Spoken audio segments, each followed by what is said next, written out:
Hello दोस्तों, मेरा नाम है आकाश और स्वागत है आपका अपने यूट्यूब चैनल एग्जाम तरंग पर। तो आज की क्लास में हमारा टॉपिक होगा गुप्त वंश। पिछले एंशियंट हिस्ट्री के सिंधु घाटी सभ्यता, वैदिक घाटी सभ्यता, जैन धर्म, बौद्ध धर्म और सम्राट अशोक को हम लोग कंप्लीट कर चुके हैं। तो इसीलिए आज का हमारा जो टॉपिक होगा वो गुप्त वंश। गुप्त वंश में हम लोगों को दो शासक पढ़ने हैं, एक है समुद्रगुप्त और दूसरा हमारा होगा चंद्रगुप्त द्वितीय विक्रमादित्य। तो आइए हम लोग जान लेते हैं कि गुप्त वंश हमारे इतिहास में किस कालक्रम का ये वंश है। तो जैसा कि मौर्य काल तक तो आप लोगों को हमने बताया था कि मौर्य काल तक हमने पढ़ा था। तो मौर्य काल के बाद अब यहां से आप लोग देखना कि मौर्य काल के उपरांत जो थे मौर्योत्तर काल में भारत पर कई सारे नए राजवंशों का उदय हुआ। इन नए राजवंशों में कुछ थे विदेशी आक्रमणों के द्वारा स्थापित थे, विदेशी आक्रमण, और कुछ हुए देशी आक्रमण जो स्वदेशी राज्य जो मौर्य वंश तक इसके अधीन थे, मौर्य वंश के अधीन थे। लेकिन जैसे ही इसका पतन शुरू हुआ तो इन्होंने अपना स्वतंत्र राज्य कायम कर लिया था। तो विदेशी आक्रमणों में जैसे हम लोग देख लेते हैं हिंद यमन हो गए, शक हो गए, पल्लव हो गए, और उसके बाद हो गए आपके कुषाण हो गए। यहाँ पर सातवाहन वंश वगैरह। तो कुषाण वंश जैसे देख लीजिए आप, हम लोगों का इससे मतलब है कि ये जो गुप्त कहे जाते हैं ये इन कुषाणों के सामंत कहे जाते हैं।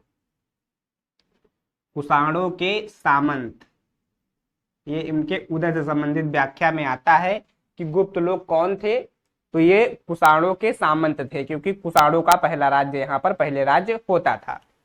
तो इतनी चीज आप लोग समझ चुके होंगे, आप लोगों को आइडिया हो गया होगा कि किस समय की बात हम लोग कर रहे हैं।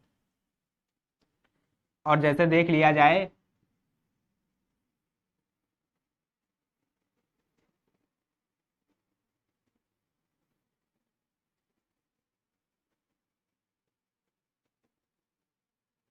ये अपना भारत है, जैसे देखो तो यहाँ पर क्या था, ये उत्तर वाले जो आर्यावर्त का एरिया था, तो यहाँ पर पहले कुषाणों का शासन था।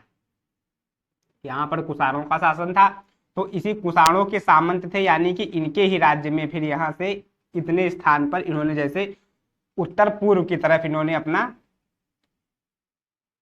साम्राज्य बनाया, और उसके बाद फिर इसका काफी ज्यादा विस्तार करते हैं। इनके उदय से संबंधित ये चीजें आप लोग ध्यान रखिए। और यहाँ पर मथुरा में नागवंश का शासन था। यहाँ पर जैसे सातवाहन हो गया, वाकाटक हो गए। तो इस तरह की स्थिति समय थी यहाँ पर। तो आप लोग बस केवल एक चीज कभी प्रश्न में आ जाए कि गुप्त वंश कौन थे, तो ये कुषाणों के सामंत थे। इस तरह की चीजें पूछी जा सकती हैं आप लोगों के साथ। और यहाँ पर जो दूसरा आप लोग समझते हैं कि इसके स्रोत क्या है, इसकी जानकारी, अब ये इतना हम लोग समझ चुके हैं मैप के द्वारा, और जो हमने बताया है कि ये मौर्योत्तर काल में फिर जो विदेशी आक्रमणों में काफी सारा शासन उन लोगों ने किया था, तो उन्हीं के में से कुषाणों के सामंत थे। दूसरा इनकी स्थिति देखा। अब तीसरा हम लोग देखते हैं कि इसके स्रोत हम लोगों को कहां से, गुप्त वंश की जानकारी हम लोगों को कहां से प्राप्त होती है। तो पहला इसका कुछ होगा जैसे पुराणों में से, जैसे विष्णु पुराण हो गया, मत्स्य पुराण हो गया। तो इस प्रकार के पुराणों में गुप्त वंश के शुरुआती उदय की दास्तान हमको लोगों को देखने को मिलती है। शुरुआती साक्ष्य की, कैसे गुप्त वंश की नींव पड़ी, कैसे उसका उदय हुआ, तो ये चीजें पुराणों से हमको मिलती हैं। दूसरा जो हम लोग देखते हैं कि साहित्य, ये काफी अच्छी मात्रा में काफी अच्छा स्रोत होता है हमें गुप्त वंश के बारे में जो जानने के लिए। ये आप लोग दो किताबें जानिए, एक मुद्रा राक्षस, एक देवी चंद्रगुप्तम। ये नाटक आप लोग समझ लीजिए। तो मुद्रा राक्षस में क्या था कि मुद्रा राक्षस में देवी चंद्रगुप्तम, और एक यहीं पर आएगा कौमुदी महोत्सव। तो ये नाटक के फॉर्म में है, ये अपना किताबें लिखी गई हैं द ग्रंथ के टाइप। तो मुद्रा राक्षस में वैसे तो सामान्यतः बताया गया है कि मौर्यकालीन में जो चंद्रगुप्त मौर्य और कौटिल्य यानी कि विष्णुगुप्त के समय के बारे में बताया गया है। चाणक्य के समय के बारे में, वहां की सामाजिक, राजनीतिक और आर्थिक पहलुओं के बारे में मुद्रा राक्षस में बात की गई। लेकिन लिखा गया था ये गुप्त वंश में, इस कारण कुछ समकालीन बिंदुओं पर भी चर्चा की थी। किसने? विशाखा दत्त ने। और देवी चंद्रगुप्तम ये काफी भारी बढ़िया स्रोत है, जिसके बारे में इसमें लिखता है कि कैसे जो है चंद्रगुप्त द्वितीय उसका विवाह ध्रुव स्वामिनी के साथ होता है, शकों को पराजित करता है। तो ये सारी चीजें देवी चंद्रगुप्तम में मिलती हैं। इसी प्रकार और भी कौमुदी महोत्सव में भी इस बारे में जानकारी दी हुई है। और यहाँ पर जो प्रयाग ये साहित्य में हो गया, इसकी हम आगे देखेंगे हम लोग इसको। अगर यहाँ पर आप लोग बस इतना जानिए कि मुद्रा राक्षस और देवी चंद्रगुप्तम ये विशाखा दत्त के द्वारा लिखी गई है। हमारी परीक्षा में बस यही इंपॉर्टेंट होगा कि देवी चंद्रगुप्तम ने किसने लिखी, मुद्रा राक्षस किसने लिखी। हालांकि मुद्रा राक्षस तो आप लोगों को पहले से पता होगी। अब आते हैं कुछ अभिलेख। यहाँ पर अभिलेख जो थे वो स्तंभ अभिलेख थे, शिलालेख थे और ताम्रपत्र अभिलेख थे। तांबे की चद्दर पर जैसे चादर होती थी तो उस पर अक्षर उकेरे जाते थे, ताम्रपत्र। तो यहाँ पर मिलता है एक एरण अभिलेख, दूसरा प्रयाग स्तंभ लेख, तीसरा उदयगिरी अभिलेख और ये जूनागढ़ अभिलेख। तो एरण अभिलेख में क्या होता है कि इसमें सती प्रथा के साक्ष्य मिलते हैं। सती प्रथा के साक्ष्य मिलते हैं, ये 510 एडी में मिलता है। ये आगे हम लोग देखेंगे कहाँ मिलता है, तो एरण अभिलेख मिलता है। और अब बस ये समझ लीजिए आप लोग कि पूछेगा सती प्रथा के साक्ष्य निम्नलिखित में से किस अभिलेख में मिलते हैं, तो बस इतना एरण अभिलेख में। और प्रयाग स्तंभ लेख में क्या है कि यहाँ पर समुद्रगुप्त के विजयों के वर्णन है, समुद्रगुप्त की विजयों का वर्णन है। तो ये एक आरंभिक स्रोत, प्रारंभिक हमारा हो जाता है गुप्त वंश के बारे में जानने के लिए। इसी प्रकार उदयगिरी का अभिलेख चंद्रगुप्त द्वितीय जो विक्रमादित्य होगा उसकी विजयों का वर्णन यहाँ उदयगिरी में अभिलेख में दिया गया है। और एक होता है जूनागढ़ अभिलेख। जूनागढ़ अभिलेख तुम्हारा ये 150 एडी का है, 150 एडी में प्राप्त हुआ था। और संस्कृत का ये प्रथम अभिलेख है संस्कृत का, और ये चंपू शैली में लिखा गया है। चंपू शैली का मतलब आप लोग समझिए कि ये गद्य और पद्य दोनों का मिश्रण करके लिखा गया है, दोनों में मिला है। तो इसमें जो समझने वाली बात है, प्रश्न यहाँ बन सकता है कि जूनागढ़ अभिलेख में किस गुप्त कालीन राजा का वर्णन है। तो जूनागढ़ अभिलेख में स्कंदगुप्त, ये गुप्त वंश का है। और चंद्रगुप्त मौर्य के बारे में 4 राजाओं के बारे में जानकारी दी गई है जूनागढ़ अभिलेख में। चंद्रगुप्त मौर्य है, इसने सुदर्शन झील का निर्माण करवाया था। अशोक है, अशोक का इसमें वर्णन है कि अशोक ने जो झील बनवाई गई थी इसका पुनर्निर्माण करवाया था और नहरें निकलवाई थी। और रुद्रदामन ने भी इसका पुनर्निर्माण करवाकर कई सारे बांध निकलवाए। और स्कंदगुप्त ने भी उस पर मरम्मत का कार्य किया था और इसने विष्णु की मूर्ति स्थापित की थी, विष्णु की मूर्ति।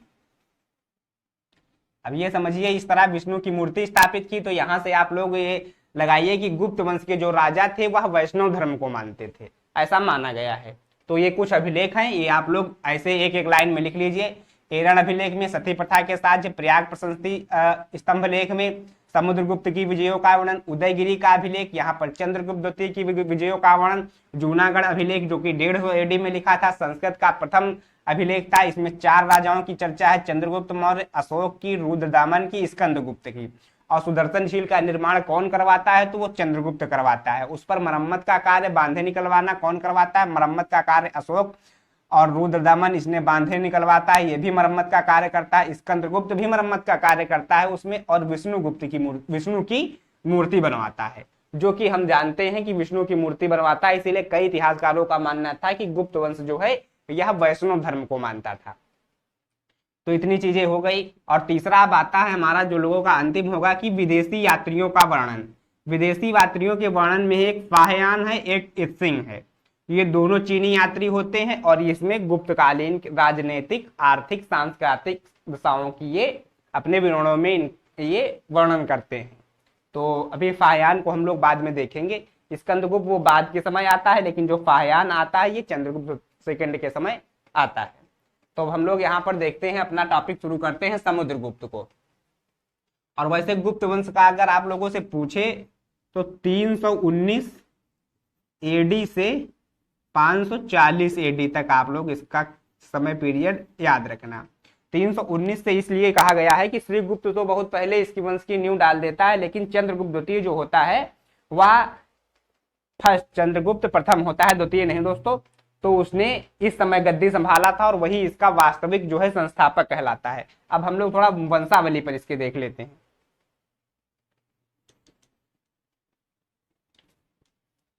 वंशावली में देखते हैं कि गुप्त वंश, गुप्त वंश में सबसे पहले आता है श्रीगुप्त।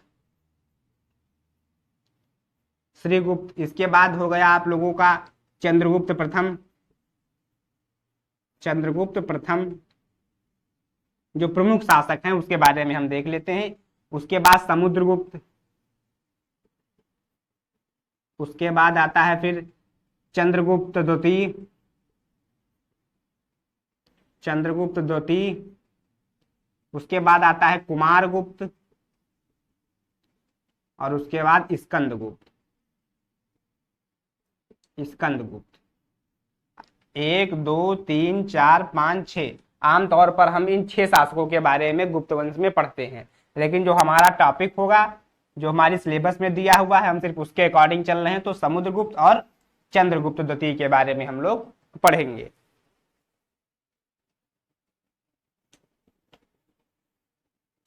तो आप लोग अगर इसको स्क्रीनशॉट लेना चाहें उस तरफ का तो आप लोग ले सकते हैं और हम इसको रफ करते हैं।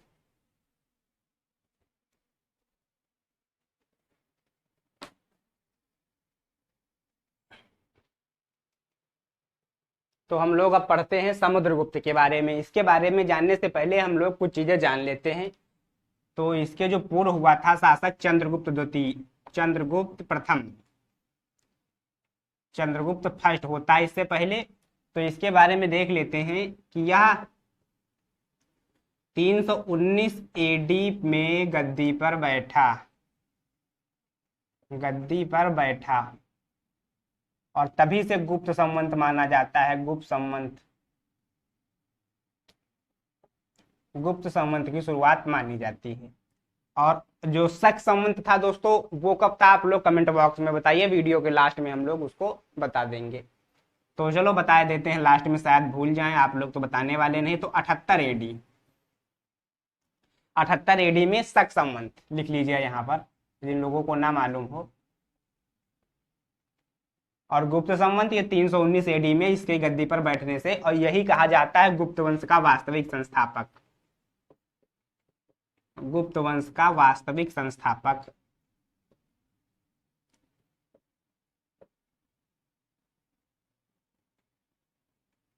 और यहाँ इसकी जो उपाधि होती है, जो ये उपाधि धारण करता है वह महाराजाधिराज, महाराजा,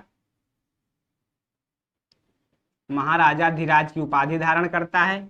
और दूसरा जो इसकी राजधानी होती है वह होती है पाटलिपुत्र, इसकी राजधानी जो होती है वह होती है पाटलिपुत्र। और तीसरा जो है, इसने अपनी वैवाहिक संबंधों को, अपनी जो साम्राज्य विस्तार की नीति को बढ़ाने से संबंधित इसने वैवाहिक संबंधी की थी, वैवाहिक नीति। तो उस वैवाहिक नीति के तहत इसने लिच्छवी नरेश, लिच्छवी नरेश वृषदेव, वृषदेव की पुत्री कुमार देवी से विवाह करता है, कुमार देवी से विवाह करता है।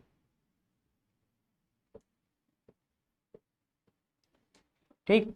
और यहां पर दूसरा जो होगा, यह जो है यह राजा रानी प्रकार के सिक्के चलाता है, राजा रानी प्रकार के सिक्के, राजा रानी प्रकार के सिक्के चलाता है। तो इतनी चीजें आप लोग चंद्रगुप्त प्रथम के बारे में ध्यान कर रखिएगा। और अब आते हैं हम लोग समुद्रगुप्त पे। तो समुद्रगुप्त के समय का जो काल बताया जाता है यह 335 से लगाकर 375 एडी के मध्य शुरू होता है। अब समुद्रगुप्त से जो बनने वाले प्रश्न होते हैं, काल वगैरह, ये समय पीरियड वगैरह नहीं पूछा जाता है इतना ज्यादा, क्योंकि यहाँ पर समय निश्चित इतना नहीं होता है। तो अब जो प्रश्न बनते हैं हम लोग वो देख लेते हैं। भारत का नेपोलियन, पहला प्रश्न तो यहां से यही बनता है कि इसको भारत का नेपोलियन कहा जाता है। और दूसरा प्रश्न जो होता है, पहला प्रश्न भारत का नेपोलियन, दूसरा प्रश्न है कि किसने कहा इसको भारत का नेपोलियन, तो विंसेंट स्मिथ या फिर लिखा जाए वी.ए. स्मिथ, दोनों एक ही बातें हैं। ये इसका शॉर्ट नेम है, ये है विंसेंट आर्थर स्मिथ। तो क्यों कहा था इसने, ये हमारा प्रश्न नहीं बनने वाला, लेकिन आप लोग जान लीजिए कि इसके विजय अभियानों को लेकर इसके विजय अभियानों को लेकर इसको यह उपाधि विंसेंट स्मिथ के द्वारा दी गई थी। विजय अभियान में देखते हैं 9+12 का आप लोग याद रखिए रेशियो, कि 12 जो इसकी विजय अभियान होते हैं, 12 राज्यों को जीतता है तो उसे दक्षिणापथ की विजय कही जाती है, और जो 9 राज्यों को जीतता है उत्तर में तो उसको आर्यावर्त की विजय कही जाती है।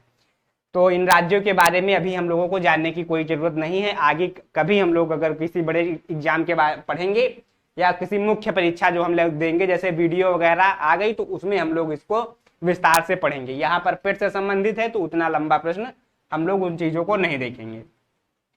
तो बस आप लोग ये याद रखिए कि दक्षिणापथ में जो उसने विजय की थी उसके अंतर्गत 12 राज्य आते थे, संघ आते थे आप लोग, लेकिन महाजनपद काल आप लोग नहीं पढ़े हैं, इसीलिए बस इतना ही जानिए आप लोग।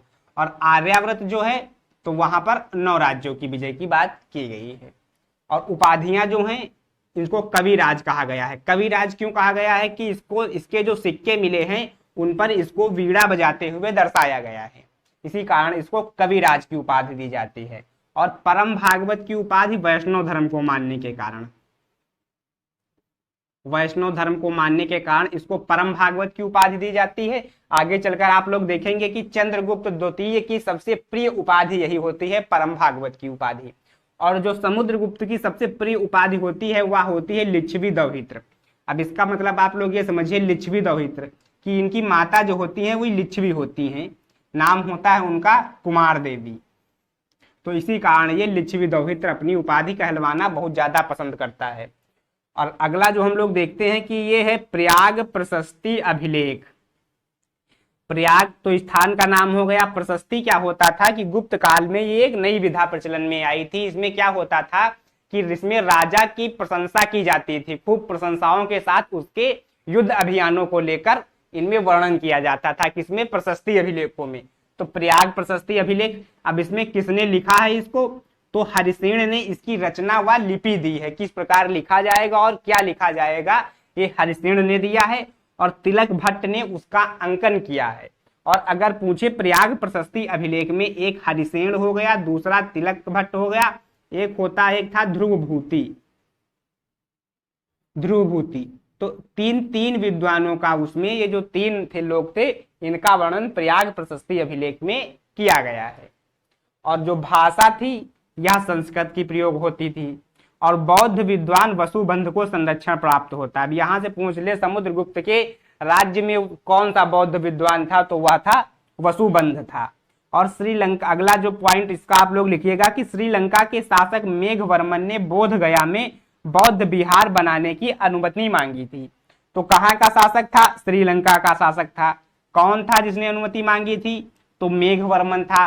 कहाँ के लिए अनुमति मांगी थी, तो बोध गया में। क्या बनाने के लिए अनुमति मांगी थी, बौद्ध विहार बनाने के लिए अनुमति मांगी थी। और किससे अनुमति मांगी थी, तो ये समुद्रगुप्त से अनुमति मांगी थी। तो ये चीजें आप लोग इस तरह इसको याद करिएगा। अब हम लोग इसके बाद चलते हैं, और इसकी भी कई उपाधियां हैं। जैसे यहाँ पर हमने कुछ इंपॉर्टेंट लिखी है, पृथ्वीराज, प्रथम पृथ्वीया वीर, तो इस तरह की उपाधियां इसकी दी गई हैं, लेकिन ये इंपॉर्टेंट हमारे लोगों के लिए होगी, तो ये हमने लिखा है। यूपी ट्रिपल पेट 1 दिवसीय जो प्रीलिम्स की परीक्षा आप लोग इसको कह सकते हैं, उसके लिए इतना पर्याप्त रहेगा समुद्रगुप्त के बारे में। इसी को आप लोग अच्छे से याद करिए और लिखिए। अब आगे जो हम लोग देखेंगे वो चंद्रगुप्त द्वितीय के बारे में देखेंगे।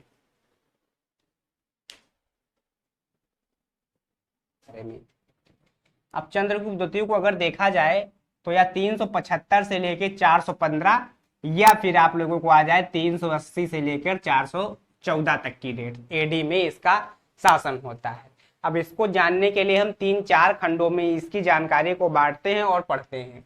कि सर्वप्रथम देखते हैं कि इसकी उपाधि, तो उपाधि इसकी विक्रमादित्य उपाधि थी। अभी तक 14 विक्रमादित्य मिलेंगे आप लोगों को, 14 विक्रमादित्य इतिहास में आप लोग देखेंगे, तो उनमें से एक है चंद्रगुप्त द्वितीय जिसने ये उपाधि धारण की थी। और सकारी उपाधि इसने धारण की थी। तो सकारी उपाधि था शकों को पराजित करने के बाद, शकों को पराजित करने के बाद इसने सकारी उपाधि धारण करता है और यहीं पर ये चांदी के सिक्के चलवाता है। चांदी के सिक्के जिसको कहा जाता है रूपक। क्या चलवाता है? चांदी के सिक्के चलवाता है जिसको रूपक कहा जाता है। और यहीं से जो है ये आता है एक, ये सिक्के किस प्रकार के होते थे? तो सिंहहंता कहें या व्याघ्र शैली कहें, व्याघ्र शैली के सिक्के होते हैं।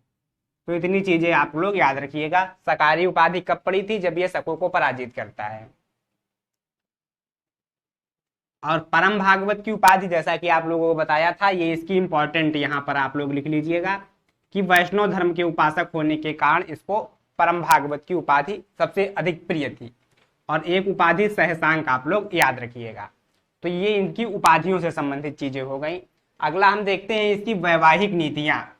तो साम्राज्यवादी विस्तार के लिए, साम्राज्य विस्तार इसकी नीतियों प्रमुख, तो इसकी जैसे पत्नियां थी, एक थी ध्रुव देवी, और ध्रुव देवी से इसका विवाह कैसे हुआ ये देवी चंद्रगुप्तम में दिया गया है। देवी चंद्र गुप्तम विशाखा दत्त के द्वारा हमने शुरुआत में इस पर चर्चा की थी। तो ध्रुव देवी का और कुबेर नागा के साथ इसका विवाह होता है और कुबेर नागा से पुत्री उत्पन्न होती है प्रभावती, और प्रभावती का विवाह ये करता है वाकाटक नरेश रुद्र द्वितीय के साथ। और जो इसका ध्रुव देवी से पुत्र उत्पन्न होता है गोविंदराज कुमारगुप्त, लेकिन कुमारगुप्त अगला शासक होगा इसलिए हम इसको कुमारगुप्त को ज्यादा ध्यान देंगे, उसमें कोई ज्यादा महत्वपूर्ण वाली बात नहीं थी। तो कुमारगुप्त का विवाह करता है अनंत देवी से। अनंत देवी कौन है? ये कादम्ब शासक की बेटी हैं। और अब दोस्तों ये वैवाहिक नीति विवाह संबंधित समझिए आप लोग, यहाँ पर दिख रहा होगा आप लोगों को। तो ये ऐसा होता था कि जैसे ये आप लोग समझिए इतना कि गुप्त वंश है, गुप्त का राज्य है, यानी कि चंद्रगुप्त द्वितीय का ये राज्य है। और बगल वाला राज्य ये आपका पड़ रहा है कुबेर नागा का राज्य, यानी कि वाकाटक नरेश हैं। और इधर वाला राज्य अगर आप लोग समझिए तो इधर वाला राज्य जैसे ये पड़ रहा है कदम्ब शासक थे, इनका नाम था काकतुस वर्मा। तो वर्मा साहब का यहाँ राज्य था। तो अब अगर यहाँ पर कोई दो छोटे छोटे राज्य हो जाएं हैं जैसे, तो अब ये गुप्त चलता है, चंद्रगुप्त जो जाएगा यहाँ पर आक्रमण करने, तो अगर इनसे विवाह हुआ है, ये इसका भी रिश्तेदार है, ये इसका भी रिश्तेदार है, तो जब ये आक्रमण करने जाएगा तो इन दोनों में से कोई इसका विरोध नहीं करेगा, चंद्रगुप्त का विरोध नहीं करेगा, ऊपर से इसको सहायता मिलेगी। तो वैसे ये इनको अधीन है, जैसे बेटी दिया बेटा दिया, तो ये इनके कंट्रोल में ये राज्य ऑटोमेटिक आ रहे हैं। और जब ये इन पर जाएगा तो गुप्त इनको चंद्रगुप्त को सहायता मिलेगी, ना कि विरोध। अगर ये वैवाहिक नीति स्थापित ना करता तो जैसे ही ये इन पर आक्रमण के लिए जाता था, इसमें इधर से भी इनको सहायता जा सकती थी, इधर से भी सहायता जा सकती थी। तो साम्राज्य विस्तार की एक ये बढ़िया नीति थी कि जैसे अब यहाँ पर जा रहे हैं तो वर्मा साहब कहेंगे नहीं ये तो हमारे रिश्तेदार हैं, हम भाई इन पर क्यों आक्रमण करें। और इसी तरह वाकाटक वाले भी यही कहेंगे कि ये हमारे अपने सगे संबंधी हैं, जाओ ठीक है, जो मदद होगी वो हम करेंगे। तो इस तरह ये, और जो महत्वाकांक्षी शासक होते थे वो इसी तरह वैवाहिक संबंध जिनसे देखते थे कि ये मजबूत है, इनसे लड़ने पर हमारी हानि हो सकती है, यानी कि हमारी धन संपदा नष्ट हो सकती है, टक्कर के हैं तो उनसे विवाह कर लो। और जो छोटे मोटे हैं उनको ऐसे ही लपेट लेते थे ये लोग। तो ये आप लोग इतना समझिए। और इनकी राजधानियों की बात करें तो राजधानियां दो थी, जैसे पाटलिपुत्र और उज्जैन। पाटलिपुत्र इनकी राजनीतिक राजधानी होती थी और उज्जैन जो थी वो सांस्कृतिक राजधानी होती थी। अब इन्हीं के दरबार में आप लोग उज्जैन में देखिएगा कि 9 रत्न होंगे। कितने रत्न होंगे? तो ये 9 रत्न होंगे। इनके बारे में अभी हम लोग देखेंगे, उससे पहले हम लोग कुछ अभिलेखों पर चर्चा कर लेते हैं। जैसे कि शुरुआत में बताया गया था एक उदयगिरी का अभिलेख। तो उदयगिरी के अभिलेख में क्या दिया गया है कि चंद्रगुप्त द्वितीय की विजयों का वर्णन किया गया है, विजयों का वर्णन। मथुरा अभिलेख में दिया जाता है सेन उदिताचार्य से चर्चा,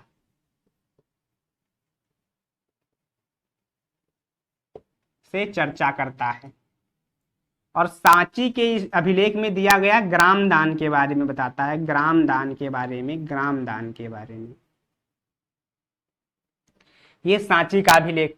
और मेहरौली लौह स्तंभ जो है ये इंपॉर्टेंट हो जाता है। ये पहले था हिमाचल पे, हिमाचल में ब्यास नदी के तट पर था, ब्यास नदी के तट पर था, तट पर था। फिर 1050 में 1050 में अनंगपाल तोमर, अनंगपाल तोमर द्वारा दिल्ली लाया जाता है।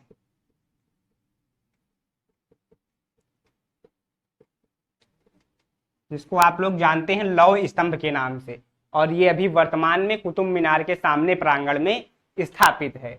तो इस मेहरौली लौह स्तंभ में, यानी कि जो लौह स्तंभ था उसमें एक चंद्र नामक राजा का वर्णन है, जिसको इतिहासकारों ने बताया है कि यही चंद्र जो है ये चंद्रगुप्त द्वितीय था। इसमें वर्णन है कि इसका राज्य बंग से लेकर बहलीक तक था। बंग यानी कि पूर्वी बंगाल यानी कि बांग्लादेश, बांग्लादेश से लेकर बहलीक अफगानिस्तान तक, अफगानिस्तान तक इसका राज्य है चंद्र नामक राजा का। तो अब हम लोग इसको रफ करते हैं और देख लेते हैं इसके 9 रत्नों के बारे में।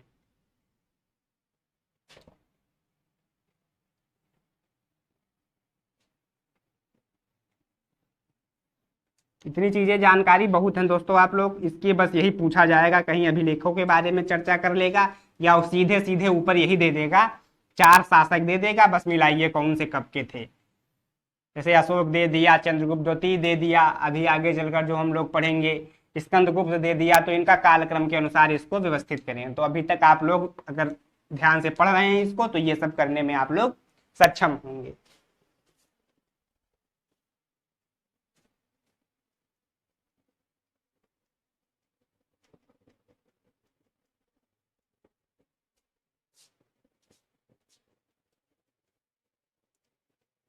हम लोग अब देख लेते हैं इसके 9 रत्नों के बारे में।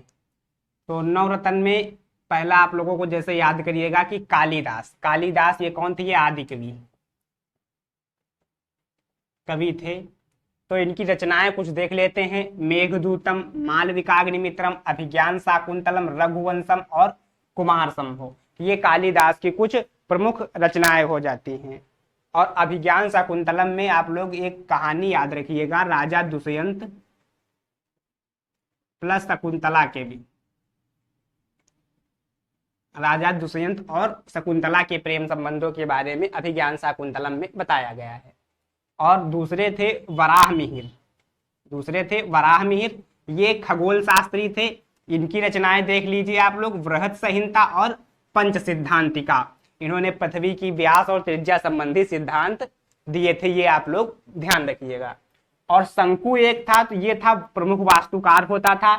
छपड़क को क्या कहा जाता था? ज्योतिष, या कहा जाए रत्न फलित, रत्न फलित। छपड़क को ज्योतिष या रत्न फलित। धन्वंतरी सभी लोगों को मालूम होगा कि ये चिकित्सक थे, और ये इंपॉर्टेंट भी है और मालूम भी सभी लोगों को है। बेताल क्या होता था? ये जादू दिखाने का काम करता था, जादूगर होता था। और घटक पर ये कूटनीतिकार या कहें तो मुख्य सलाहकार, मुख्य सलाहकार। घटक पर कूटनीतिकार या मुख्य सलाहकार होता था। और वरुचि जो होता था ये व्याकरण होता था। आप लोग जितने भी लोग देख रहे हैं कमेंट बॉक्स में बताइए कि व्याकरण क्या होता है। हिंदी में आप लोगों ने इसको अच्छे से पढ़ा होगा।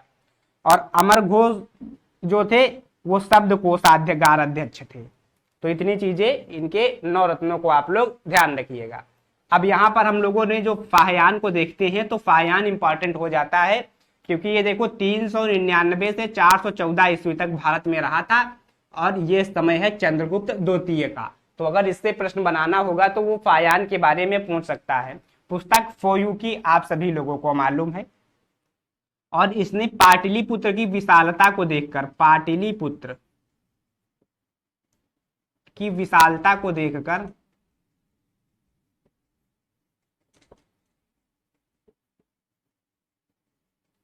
कहा था कि यह दैत्यों के द्वारा बनाई गई है। दैत्यों द्वारा निर्माण। ये हर जगह जाता है, अभी आप लोग बाद में इसको देखेंगे कि ये जब जाता है वहां दक्षिण में गंगई कोड चोलपुरम, तो वहां पर भी जो चीन से वह आते हैं तो वो भी कहते हैं उस मंदिर को देखकर कि ये दैत्यों द्वारा बनवाया गया है। तो फिलहाल आप लोग ये ध्यान रखिए कि फाहयाद ने किसको दैत्यों द्वारा निर्माण कराया कहा था, तो पाटलिपुत्र की विशालता को देखकर। तो और यहाँ पर एक दो चीजें आप लोग और ध्यान रख लीजिएगा कि ये जैसे बेताल है, तो यहाँ पर देख लीजिएगा कि इनके बारे में ये चीजें आप लोग याद कर लीजिएगा। अगर 3 दे दिया, चौथा कोई और दे दिया, तो पूछेगा चंद्रगुप्त द्वितीय के 9 रत्नों में से शामिल कौन सा नहीं है, तो वहां पर होगा जो अलग दिया होगा। अगर आप लोगों को ये चीजें याद रहेंगी तो बहुत अच्छी तरह से आप लोग इन चीजों के बारे में बता पाएंगे। और दूसरा जो एक तथ्य और यहाँ पर देख लीजिए कि जो चंद्रगुप्त द्वितीय होता है ये विष्णुपाद पर्वत पर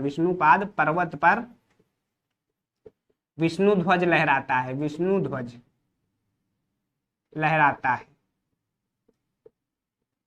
और ये विष्णुपाद पर्वत कौन सा हो गया, ये हिंदुकुश पर्वत है,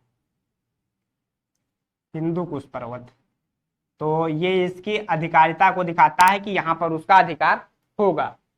तो दोस्तों आप लोग बताइएगा आप लोगों को वीडियो कैसी लगी, और चैनल को लाइक शेयर और सब्सक्राइब अवश्य करिएगा। और आगे के टॉपिक में हम लोग अगली वीडियो को देखते हैं। तो नमस्कार, धन्यवाद।